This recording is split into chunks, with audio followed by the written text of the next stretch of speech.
Nocked and ready to rock. All right, well, it's a perfect morning. I've got this quiver full of all of the arrows that we had fletched in a previous episode with different vane configurations.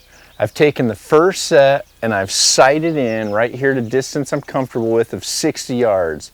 So I'm going to shoot this full quiver of arrows down at the target, and then I'm going to talk with you about what exactly it is that we're looking for a perfect match.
All right, well, this is a perfect result. So what we're doing is we're taking a shaft that we're fairly certain is perfectly matched with our bow, and we've decided to use several different fletching options first to really tell us what this bow is liking for an actual arrow build. A lot of people don't go through this homework, and believe me, sometimes these results can be like this for one bow, and then for a different bow or even a slightly different poundage, these results can be completely different. So here's what I'm looking for. On my initial setups, I go ahead and shoot a full group of arrows, and I'm really confident that my shots were all a good shot, which is important. If it's not a good shot, go down and pull that arrow and shoot it one more time. But what this is showing us is that there's actually two different options that are doing the best. So this option with a 4-fletch has a great grouping.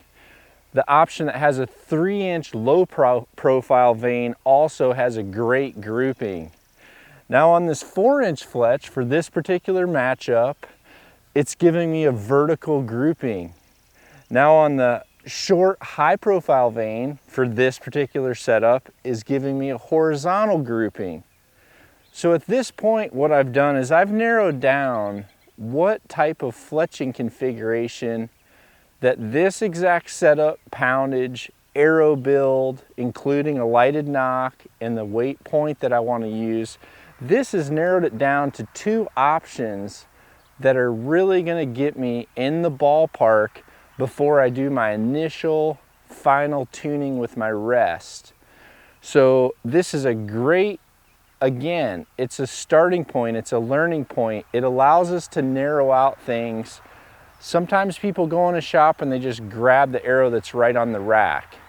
And a lot of times it can be good enough, but there's always the option of having something slightly different that can give you better results. Now at 60 yards, a lot of people might argue that this is pretty good. I would say if I have a bow that could group 5 inches apart vertically with one setup, or 5 inches apart horizontally with another setup, or I could have two different setups that are 2 inches apart, which would you prefer?